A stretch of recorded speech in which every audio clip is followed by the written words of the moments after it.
Narasaraopet parliament స్థానానికి TDP నుంచి బరిలో ఉన్నటువంటి సిట్టింగ్ ఎంపీ కూడా ఆయన లావు శ్రీకృష్ణదేవరాయ గారు. ఒక్కసారి ఆయనతో మాట్లాడదాం.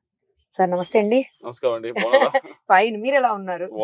యంగ్స్టర్ ప్లస్ డైనమిక్ ఇదే వినిపిస్తోంది అందరిలో కూడాను. మీ ప్రచారం ఎలా కొనసాగుతుంది చెప్పండి ఫస్ట్. ప్రచారం చాలా బాగా అవుతానే ఉంది. ప్రచారం అనేది ఏదో ఈ నెల రోజుల నుంచి చేస్తుంది కాదు, లేకపోతే నేనేదో అవైలబిలిటీ ఈ నెల రోజుల నుంచి ఉంటుంది కాదు. గడిచిన 5 సంవత్సరాల నుంచి మనం అవైలబుల్ గా ఉన్నాం ఇక్కడ ఈ ప్రాంతానికి. సో కొత్తగా ఏమీ ప్రచారం అనేది చేయాల్సిన అవసరం లేదు. ఆల్రెడీ ఇదివరకు ఏం చేస్తా ఉన్నామో దాన్నే కొద్దిగా ఎక్కువ చేయటం.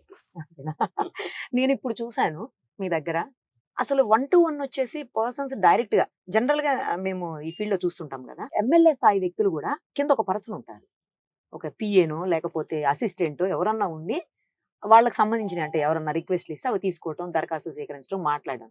బట్ మీరు అలా కాకుండా 1-to-1 మీరే డైరెక్ట్ గా పర్సన్ టు పర్సన్ మాట్లాడుతూ వెళ్తున్నారంటే అసలు ప్రజలతోటి ఎంత దగ్గరగా ఉన్నారనేది నేను స్వయంగా నా కళ్ళారా చూశాను. మీకు అందరికి తెలుసు, మేము అంటే విన్నాము, బట్ ఇప్పుడు విజ్ఞాన్ ఇన్స్టిట్యూట్స్ నడుపుతామని చెప్పి దాంట్లో కూడా అంతే. ఎవరు కూడా మన దగ్గరికి అపాయింట్మెంట్ తీసుకొని కానీ లేకపోతే వేరే కానీ రావాల్సిన అవసరం లేదు. ప్రతి ఒక్కరు కూడా వాక్ ఇన్ డైరెక్ట్ గా they come and meet. Parents దగ్గర నుంచి స్టూడెంట్స్ దగ్గర నుంచి అందరూ కూడా. సో ఆ కల్చర్ ఇన్స్టిట్యూట్స్ లో కూడా ఉంది. సేమ్ కల్చర్ ఇక్కడ కూడా చేస్తాను. కొత్తగా ఏం కాదు. అంటే కాలేజెస్ లో చేయటం వేరు, బట్ ఇక్కడ కాలేజ్ అంటే ప్రాఫిట్ మోటో, అక్కడ వస్తుంది మనకి, ఇక్కడ ఇవ్వాలి. అలా ఏం లేదు. కాలేజ్ అంటే ప్రాఫిట్ మోటో అని అనుకోవటానికి కూడా లేదు. మాది చూస్తే గనక బుక్స్ చూస్తే గనక లాస్ట్ విన్నానులేండి, చాలా మంది ఫ్రీ ఎడ్యుకేషన్ ఇస్తున్నారు. అదే యూనివర్సిటీ వైపు నుంచి మేము దాంట్లో నుంచి ₹1 ఇప్పుడు దాకా బయటకు తీసింది లేదు. మొత్తం ఆ డెవలప్మెంట్ కోసమే పెట్టాం ఈ 15 years నుంచి కూడా. సో అది ఎనీవన్ కెన్ చెక్. చాలా సింపుల్ గా మన సొంత మనిషి ఏమో, మన ఇంట్లో అబ్బాయి, మన పక్కింట్లో అబ్బాయి, మన ఎదురింట్లో అబ్బాయి అన్న ఫీలింగ్ కలిగేలాగా ఒక ఎంపీ లాగా లేరు మీరు అసలు. అంటే నాన్నగారు ఇచ్చిన ఇన్స్పిరేషన్ తో ఇలా ఉన్నారా, లేకపోతే మీకుగా మీరు పబ్లిక్ తోటి మమేకం అవటం వల్ల ఇలా ఉండగలుగుతున్నారా? అందరూ ఇంతే ఉంటారు కదా, నేనే కొత్తగా లేనని అనుకుంటున్నాను. అందరు అలా ఉండరు. యంగ్స్టర్ కదా, కొద్దిగా ఈజీ టు మింగిల్ గానే మేము అందరం ఉంటామని నా ఉద్దేశం. ఈ రోజుల్లో అంత మరీ మనం గట్టిగా స్టక్అప్ అయి ఉండాల్సిన అవసరం లేదని నా ఉద్దేశం. ఇంకొకటి ఏంటంటే మీకున్న పాజిటివ్నెస్, అలాగే మీ గురించి పాజిటివ్ గా అందరూ మాట్లాడేది ఏంటంటే ఎక్కడా కూడా నోరు జారి పిచ్చి పిచ్చిగా మాట్లాడడం కానీ, లేకపోతే ఒకరిని అనవసరంగా విమర్శించడం కానీ, లేదంటే ఎదురుదాడికి దిగటం కానీ, ఇలాంటివి ఏవి కూడా చెయ్యరు. ఆయన ఏ పార్టీలో ఉన్నా కూడా, పార్టీలకి ఇర్రెస్పెక్టివ్ ఆఫ్ పార్టీస్ పక్కన పెట్టేద్దాం కాసేపు, పార్టీలకు సంబంధం లేకుండా కూడా చాలా మంచి పొలైట్ బిహేవియర్ ఉంటుంది అని చెప్పేసి అది చాలా మీకు పాజిటివ్ పాయింట్ తెలుసా? నేను భావించేది ఏంటంటే మనం అగ్రెషన్ అనేది మాటల్లో కాదు, అగ్రెషన్ అనేది మన చేతుల్లో ఉండాలి. అంటే చేసే వర్క్ మీద ఉండాలి. దాని తర్వాత మనం నెగోషియేట్ చేసేటప్పుడు ఉండాలి. కానీ అగ్రెషన్ అనేది మాటల్లో మాట్లాడే వాడికి అది చాలా ఈజీ పని. సో గట్టిగా బూతులు తిట్టేయడం అదంతా చేయడం అనేది చాలా ఈజీ పని. బట్ కష్టమైన పని ఏంటంటే ఒక పని తీసుకొని దాన్ని వెనక మళ్ళీ గట్టిగా పోరాడి తేవటం అనేది, లేకపోతే ఒక విషయం గురించి గట్టిగా ఆర్గ్యూ చేసి గెలవటం అనేది చాలా కష్టమైన పని. I prefer second one. Actually మీరు పార్టీ మారతారని ఎవరు ఎక్స్పెక్ట్ చేయలేదు స్టార్టింగ్ లో, ఎందుకంటే మిమ్మల్ని ఒక యంగ్స్టర్ గా ఫస్ట్ టైం ఎక్స్పెక్ట్ చేయలేదు. అవునా? ఇది బాగుంది. ఒక యంగ్స్టర్ గా మిమ్మల్ని చాలా ఆయన ప్రోత్సహించి జగన్ గారు మీకు సీట్ ఇచ్చి మిమ్మల్ని గెలిపించారు. అఫ్ కోర్స్ మీ ప్రమేయం లేకుండా, లేకపోతే మీ ఎఫర్ట్స్ లేకుండా మీరు ఎలిజిబుల్ కాకపోతే ప్రజలు కూడా గెలిపించరు, అది వేరే విషయం. బట్ ఆయన సీట్ ఇవ్వకపోతే మీకు ఆప్షన్ వచ్చేది కాదు అప్పట్లో. అలాంటిది పార్టీ మారతారని మీరు కూడా ఎక్స్పెక్ట్ చేయలేదన్నారు. ఎవరు ఎక్స్పెక్ట్ చేయండి. అన్ఎక్స్పెక్టెడ్ గా ఎందుకు పార్టీ కేవలం అక్కడ సీట్ ఇవ్వను అన్న దానికోసమే మీరు మారాల్సి వచ్చిందా, లేకపోతే మరేదైనా రీజన్ ఉందా? సీట్ ఇవ్వను అనే దానికంటే కూడా మళ్ళా ఇస్తానన్న తర్వాత, కానీ ద హోల్ ప్రాసెస్ అదేదో 10 రోజులు జరిగిన ప్రాసెస్ కాదు, దాదాపు 7-8 నెలలు జరిగిన ప్రాసెస్ అది. ఆ 7-8 నెలలు కూడా డిఫరెంట్ ఆర్గ్యుమెంట్స్ పెట్టుకుంటూ వచ్చారు. ఒకసారి ఒకటి అని చెప్పి, ఇంకోసారి ఇంకోటి అని చెప్పి, విచ్ వాస్ బేస్లెస్ ఆర్గ్యుమెంట్స్. వాళ్ళే చివరికి రియలైజ్ అయ్యారు ఇది బేస్లెస్ ఆర్గ్యుమెంట్స్ అని చెప్పి, మనం చేస్తా ఉంది కరెక్ట్ కాదని చెప్పి రియలైజ్ అయ్యారు. కానీ ద హోల్ ప్రాసెస్ మనం 10 years పనిచేసిన తర్వాత, 10 years పనిచేయటం అంటే 5 years అపోజిషన్ లో ఎవరు లేని రోజు మనం ఉన్నాం. అందరూ భయపడుతున్న రోజు, అందరూ వద్దు వెళ్ళొద్దని రోజు మనం ఉన్నాం. ఇంకో 5 years మనం అధికారంలో ఉన్నప్పుడు ఉన్నాము. ఒక్క మచ్చ కూడా ఒక పార్టీకి తీసుకురాలేదు. ఒక ఇబ్బందికరమైన విషయం కూడా పార్టీకి చేయలేదు. ఇంత చేసిన తర్వాత కూడా నన్ను ఆ పొజిషన్ లో ఆ పొజిషన్ లో పెట్టి 7-8 మంత్స్ అలా చేస్తే హౌ షుడ్ ఐ ఫీల్? నాకు బాధ అనిపించదా? మనం ఇంత చేసిన తర్వాత ఇప్పుడు 10 years తర్వాత కూడా ఇలా ఉన్నామంటే మళ్ళా ఇంకో 10 years అయినా ఇంతే కదా ఉండేది, కొత్తగా ఏం అవ్వదు కదా అనేది నా అభిప్రాయానికి వచ్చాను. వచ్చినప్పుడు ప్రెస్ మీట్ ఒకటి చెయ్యి, చేస్తే మీకు సీట్ ఇస్తాము అది ఇది అన్నారు. ప్రెస్ మీట్ చేసి ఏం చేయాలి అంటే చెప్పాలా జరిగింది? సీఎం గారు తో అపాయింట్మెంట్ అయిపోయిన తర్వాత వచ్చిన తర్వాత బయటకు వచ్చిన తర్వాత నేను మాట్లాడటం జరిగింది ఆ రోజు. దాని గురించి ఖండిస్తూ మాట్లాడమన్నారు. నేను మాట్లాడనే చేయలేను అని చెప్పాను. మీరు పార్టీ మారడానికి మీ రీజన్స్ మీరు చెప్పారు. బట్ ఏమని వినిపిస్తోందంటే బయట అక్కడ జగన్ గారు ఒక బీసీ వ్యక్తికి ఇవ్వాలి అని చెప్పి డిసైడ్ అయ్యారు. బీసీలను ప్రోత్సహించాల్సిన అవసరం ఉంది కదా, ఆయన దీనికి వ్యతిరేకమా? ఆ ఉద్దేశంతో ఈయన అక్కడ కేవలం అక్కడ ఇవ్వనందుకే గుంటూరు మారకుండా నాకు ఇక్కడే కావాలని పట్టుబట్టి కూర్చున్నారు. కేవలం ఆ కారణంతో ఏంటి బీసీలను ప్రోత్సహించే ఉద్దేశం ఆయనకి లేదా అనేది మీ ప్రత్యర్థులు మీ మీద ఆరోపిస్తున్నటువంటి. నా ప్రత్యర్థులు ఎవరైతే మాట్లాడుతా ఉన్నారో వారి వైపు నుంచి నేను క్లారిటీగా అడుగుతా ఉన్నా. పబ్లిక్ ఏమన్నా మీరు అడిగిన ప్రశ్నే ప్రాపగేట్ చేస్తా ఉన్నారు. ప్రైవేట్ గా క్యాడర్ గా మాత్రం చెప్తా ఉంది ఏంటంటే మేము సీట్ ఇస్తా ఉన్నాం ఆయన వెళ్ళిపోయాడని. ప్రైవేట్ గా వాళ్ళు చెప్తున్నాం వల్ల, పబ్లిక్ గా చెప్తున్నాం వల్ల అది క్లారిటీ తీసుకున్న దగ్గరికి వస్తే నేను సమాధానం తప్పకుండా చెప్తాను. బీసీలకు వ్యతిరేకం అనే క్వశ్చన్ ఎందుకు అడగాల్సి వచ్చిందంటే ఇప్పుడు నేను మీ ఆఫీస్ దగ్గర చూశాను, చాలా మంది బీసీలు ఉన్నారు. వాళ్ళు వచ్చి నన్ను మేము పలానా, మేము యాదవ్, మేము అది ఇది అని బీసీలు మేమంతా సార్ పక్కకే ఉన్నాము, ఎవరో ఎక్కడి నుంచి వచ్చిన నాన్ లోకల్కి మేము సపోర్ట్ చేసే క్వశ్చనే లేదు, మాకు సారే ఇంపార్టెంట్, మేము సారుతోటే ఉంటాం, మేము టీడీపీ వాళ్ళం, మేము టీడీపీకి క్రాస్ ఓటింగ్ చెయ్యం అని ఖచ్చితంగా చెప్తా ఉన్నారు. అందుకని నాకు డౌట్ వస్తుంది, ఇదేంటి ఇక్కడ చూస్తే బీసీలు ఉన్నారు పక్కన, అక్కడేమో బీసీలకు వ్యతిరేకం అని అంటున్నారు, ఎన్ను అర్థం కాలేదు. అదే విచిత్రం. నేనేమి పనులు చేసేటప్పుడు లేకపోతే లాస్ట్ 10 సంవత్సరాలు ఉన్నప్పుడు కానీ లేకపోతే మా ఇన్స్టిట్యూట్స్ లో కానీ కులాలు చూసి మతాలు చూసి ఇంకోటి చూసి పని చేయం కదా. ఇప్పుడు నా మీద ఏదో కొత్తగా రుద్దుదామని ప్రయత్నించినా జనం నమ్మాలి కదా. నా దగ్గరికి వచ్చే వాళ్ళు దాదాపు 60-70% మందికి, ఎక్కువ మందికి, ఇంకా ఎక్కువ మంది వాళ్ళ కులాలు కూడా నాకు తెలియదు. నా దగ్గరికి వచ్చే వాళ్ళు పని చేసుకుంటారు, వెళ్తారు. నా మోస్ట్ ఆఫ్ ద టైం నా దగ్గరికి వచ్చే వాళ్ళు నేను పార్టీ కూడా అడగను. నేను అన్లెస్ ఏమైనా పొలిటికల్ ఇష్యూ ఉంటే తప్పించి, పొలిటికల్ ఇష్యూ ఉంటే తప్పకుండా అప్పుడు అడగాల్సి వస్తుంది. కానీ పొలిటికల్ ఇష్యూ లేకపోతే డెవలప్మెంట్ యాక్టివిటీ గురించి వస్తే నేను అసలు పార్టీ కూడా అడగను, చేస్తాను. కొంతమంది వస్తారు, ఈ అందరూ తెలిసిందే కదా టీటీడీ లెటర్లను అదో అది అసలు మామూలుగా ఎవరికి పడితే జరుగుతూనే ఉంటాయి. సో అందుకని నాకు ఏదో రుద్దాలని ప్రయత్నించడమే తప్పించి అది స్టిక్ అవ్వదు. దానికి చాలా గట్టిగా రుద్దాన్ని ప్రయత్నిస్తున్నారు. I don't think it stick on to me. Actually మీరు కులాలకి మతాలకి అతీతంగా సర్వీస్ చేస్తారు, ఎవరికి ఏ హెల్ప్ అడిగినా చేస్తారు అనే దానికి ఇంకో బెస్ట్ ఎగ్జాంపుల్ చెప్తా. ఈ రోజు నేను ఇక్కడ ప్రత్యక్షంగా చూసింది, మీరు వచ్చిన వాళ్ళతోటి అంటే మాట్లాడే పద్ధతి అంతా నేను చూశాను. తర్వాత మీ డ్రైవర్ తో కొంచెంసేపు ఇంటరాక్ట్ అయ్యాను నేను. తన్ని ఏమని అడిగానంటే, కొంచెం కటుగా ఉంది సార్ మాట, ఏంటి అలాగే ఉంటారా అని అడిగా. మేడం సారు మాట అలా ఉంటది, ఆయన మనసు చాలా వెన్నలాంటిది. ఇది నేను డైలాగ్ చెప్పడం కాదు, కొన్ని వందల మందికి సర్వీస్ చేస్తున్నారు ఆయన, అన్ని రకాల కులాల వాళ్ళకి, కాలేజీ విషయంలో కావచ్చు, లేకపోతే ఎడ్యుకేషన్ కావచ్చు, అంటే బయట మీరు ఇంకా చాలా మందిని చదివిస్తున్నారని కూడా చెప్తున్నారు ఆయన, మీ కాలేజీకి సంబంధం లేకుండా కూడా. సో ఇలాంటి సర్వీసులు మా సార్ చేసినట్లు ఎవరు చేయట్లేదు మేడం, నాకు తెలుసు ప్రత్యక్షంగా నేను చూస్తున్నానని చెప్తున్నారు. మరి ఇప్పుడు కులాల ప్రస్తావన అనేది ఎందుకు తీసుకొస్తున్నారు ఇలాంటప్పుడు? సింపుల్ ఆన్సరా? ఎలక్షన్స్ టైంలో వస్తుంది, ఎలక్షన్స్ అయిపోయిన తర్వాత మర్చిపోతారు. మళ్ళీ ఎలక్షన్స్ టైంలో 2029 మళ్ళీ వస్తుంది. అలా ఉన్నాయి. సో దాని గురించి పెద్ద ఎక్కువగా ఆలోచించి మనం బుర్ర పోగొట్టుకోవటం అనవసరం. అంతేనా? మన పని మనం చేసుకుంటూ వెళ్ళిపోవటమే. పీపుల్ విల్ రియలైజ్ మనం ఏంటి, ఎటువంటి వ్యక్తి అనేది పీపుల్ కి చాలా క్లియర్ గా తెలుసు. ఎంత రుద్దుదామని ప్రయత్నించినా, ఏమి చేద్దామని ప్రయత్నించినా అటువంటి స్టిక్ అవ్వు. ప్రయత్నం అయితే చేయాలి కదా, చేయకుండా అన్ని సామ మీద దండోపాయాలన్నీ కూడా చేయాలి కదా. దండోపాయాలన్నీ అంటారా? అన్ని చేస్తారు. Okay right.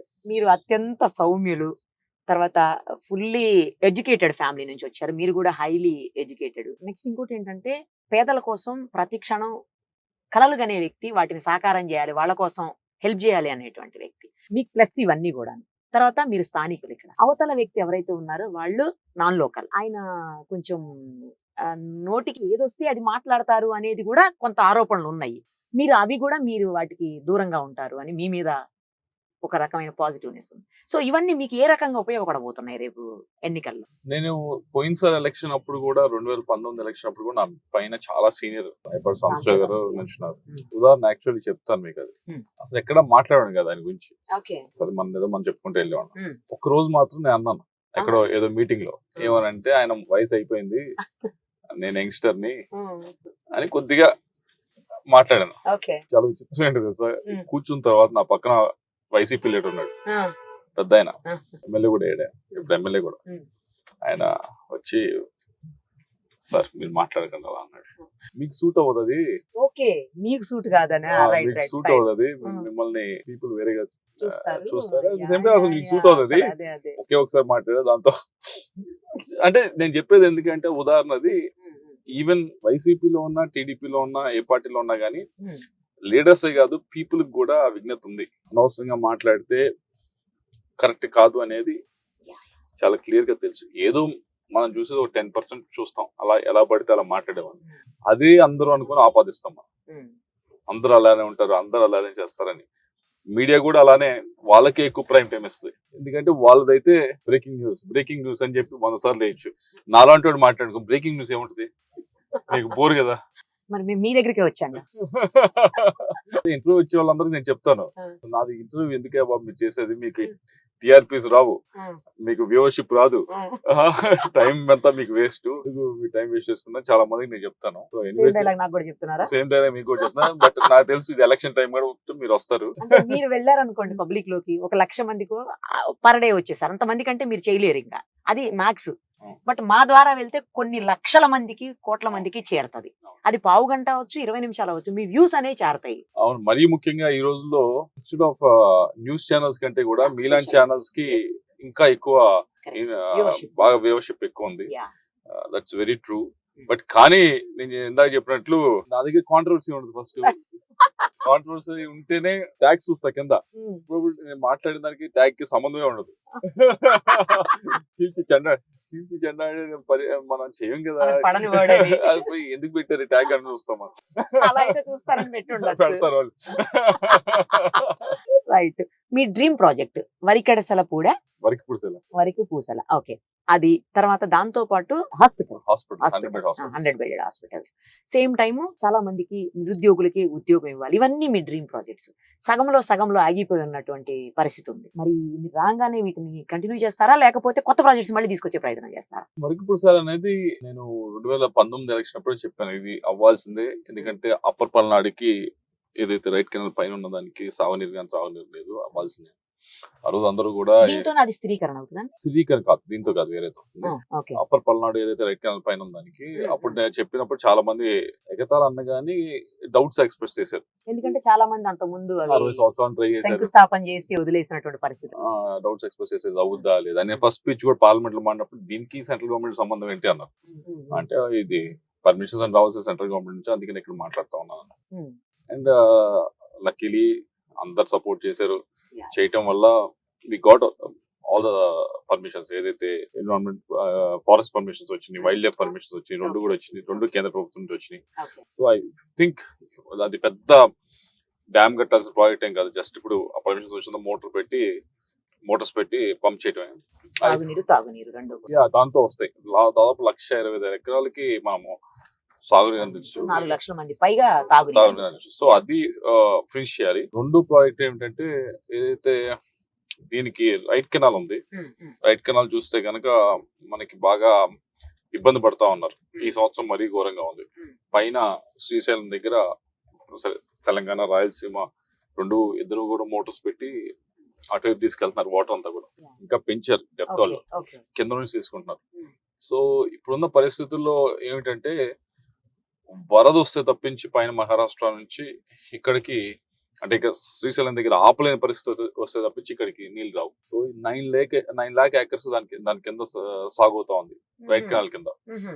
అది స్థిరీకరణ చేయాలంటే దానికి ఒకటే ఏంటంటే, ఏదైతే గోదావరి జలాలు వచ్చి బ్యారేజ్ దగ్గర వస్తే పడతానే పట్టిసీమ ద్వారా, పోలవరం రైట్ కెనాల్ ద్వారా వాటిని తీసుకొచ్చి నగరికల్లో పోయారు. దీని గురించి ఆల్రెడీ గోదావరి పెన్నా దాని గురించి ఆల్రెడీ ఇప్పటికే కేంద్ర ప్రభుత్వం 1.5 year 2 years బ్యాక్ బడ్జెట్ లో కూడా ప్రతిపాదించారు. దాన్ని గట్టిగా పర్సూ చేసి చేయాల్సిన అవసరం ఉంది.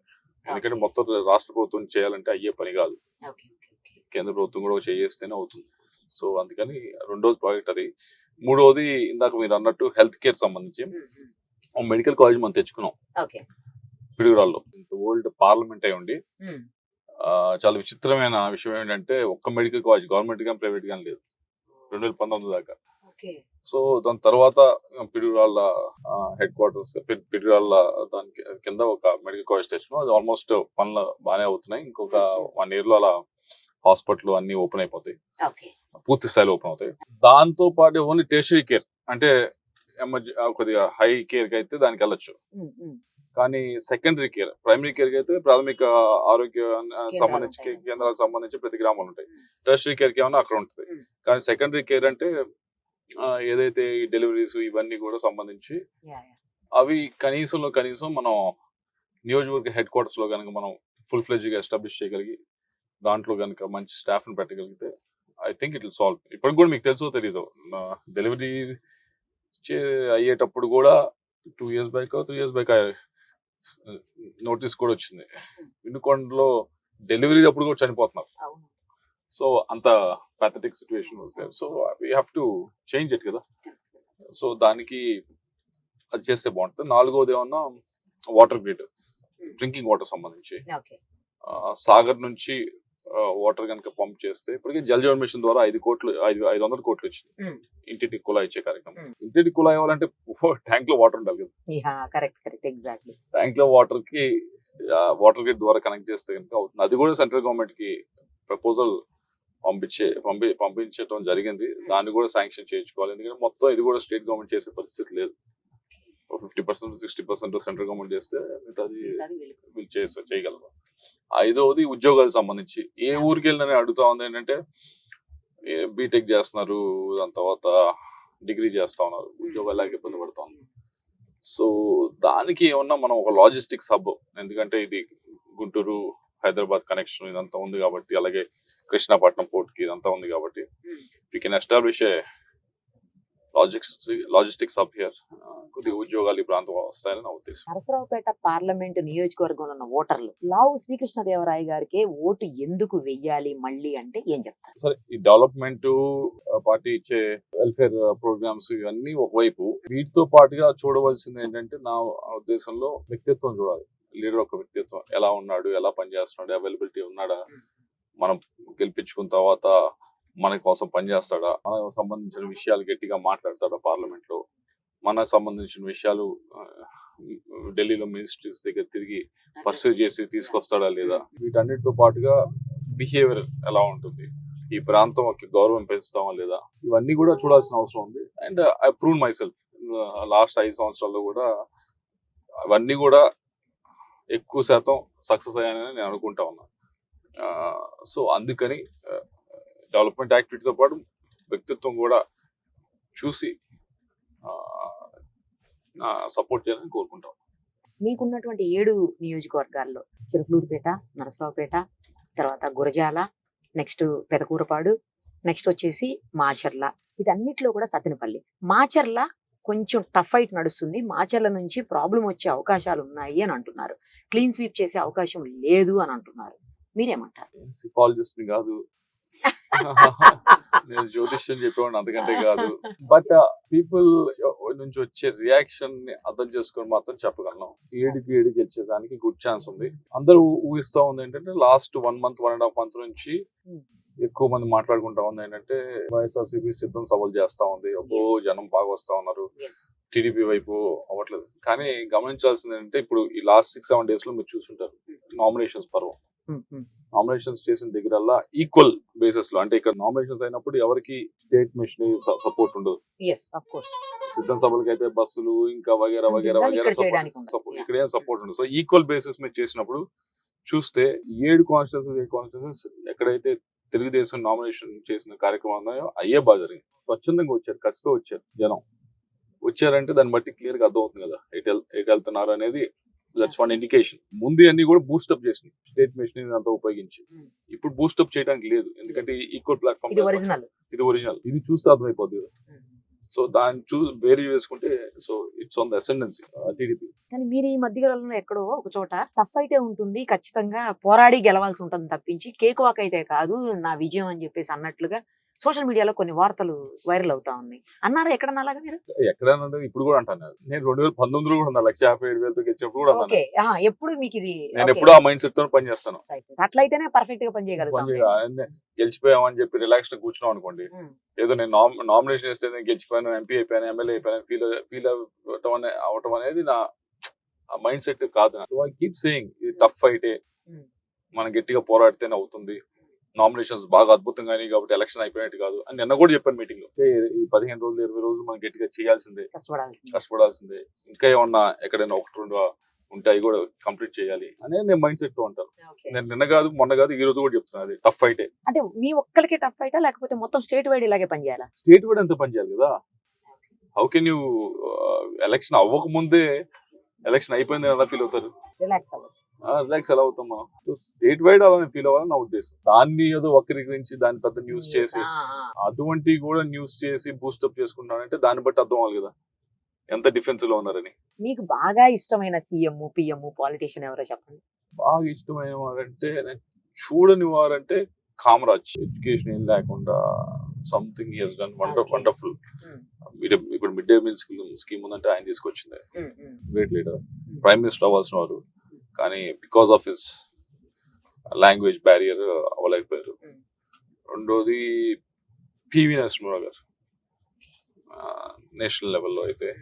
స్టేట్ లెవెల్లో అయితే ఆబ్వియస్లీ ఎన్టీఆర్ అండ్ వైఎస్ఆర్.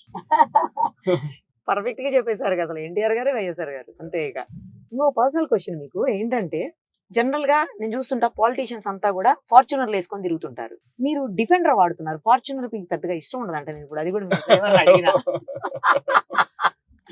ఎందుకు ఇష్టం ఉండదు ఫార్చునర్ చెప్పండి. అసలు ఫార్చునర్ ఇష్టపడని పాలిటీషియన్ ఉంటారా? చాలా మంది చూడండి ఏంటంటే కార్ అంటే ఫ్రిల్స్ చూస్తారు. ఫ్రిల్స్ అంటే అది ఎలా ఉంది, చూడటానికి ఎలా ఉంది అవన్నీ చూస్తారు. బట్ నేను చూసేది ఏంటంటే, చూడాల్సింది కూడా ఏంటంటే how big engine it is. Okay. ఎంత పెద్ద ఇంజిన్ అయితే అంత సేఫ్టీ ఫీచర్స్ ఎక్కువ పెడతారు, ఎందుకంటే ఆ స్పీడ్ అంతా. దట్స్ హౌ ఇట్స్ డిజైన్ అంతా చేసేది. రెండోది చూడాల్సింది ఏంటంటే shocks, okay, because travel long distance కదా.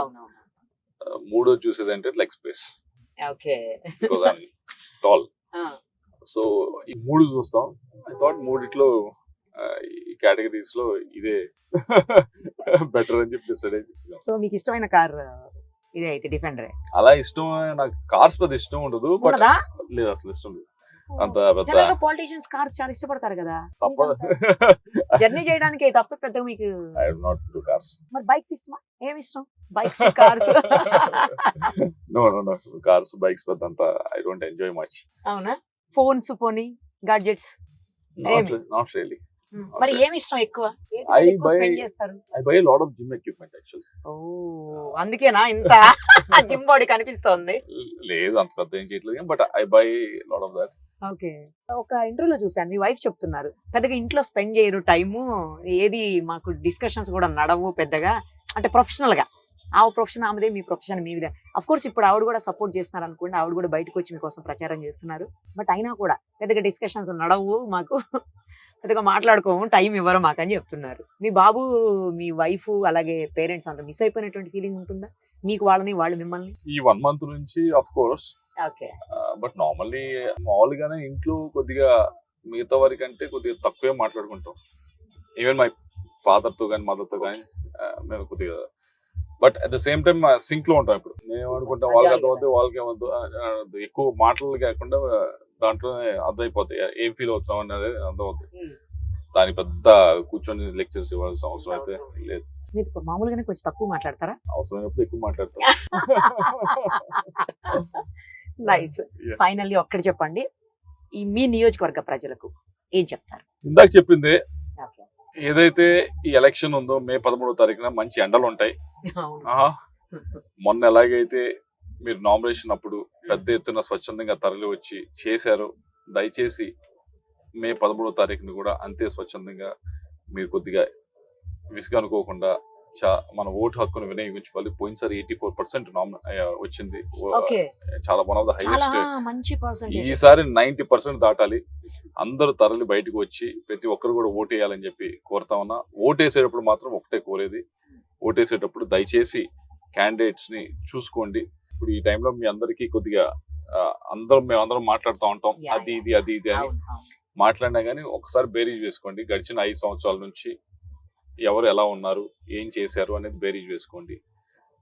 వీళ్ళు సరే డెవలప్మెంట్, సంక్షేమం అనేది ముందుకు వెళ్ళాలి, తప్పకుండా Yeah, చేయాలి, చేస్తాం. Hmm.